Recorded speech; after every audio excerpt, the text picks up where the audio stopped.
Now, a different look at the war in Afghanistan through the lens of inspiring young women making history by way of education. Last year, we brought you the story of the Zabuli Girls' School about 100 miles north of Kabul. Just before Christmas, the first class graduated. Beth Murphy of the Ground Truth Project has their story. Winter in Afghanistan signals that the school year is ending. In this village, this unprecedented graduation comes at a difficult time in the country. Today is a very special day for us. It's beyond my thought, beyond my dreams, that we will be sitting here with our first graduating class.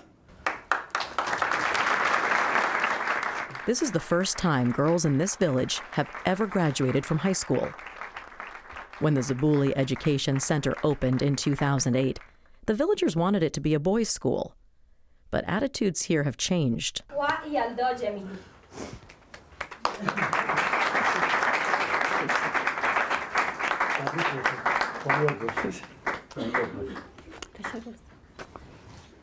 This is our first young woman who got married, and she's still in school, and she wants to continue her education. Congratulations.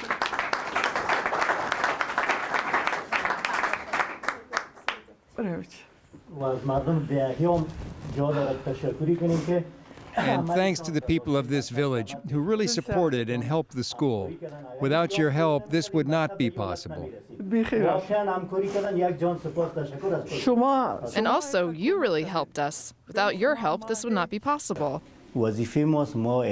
It is my duty, and I feel a strong responsibility. These are our students, and they are like my daughters. Coming to this ceremony will help convince them to continue their education, and also help to convince their parents. This first graduation followed many of the traditions you'd expect. Parents overcome with pride and lots of time spent reminiscing. You have opened a door that at one time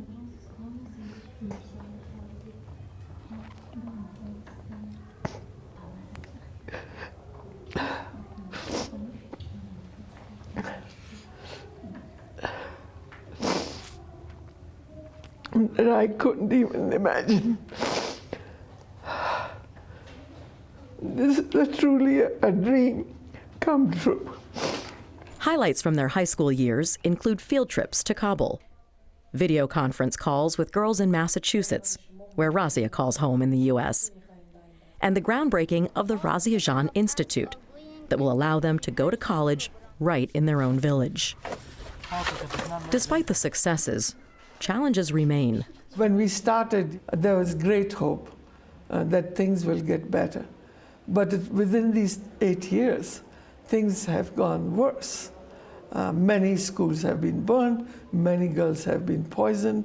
Believe me, we are very cautious. We can't put our guards down. 2015 has not been a good year for Afghanistan.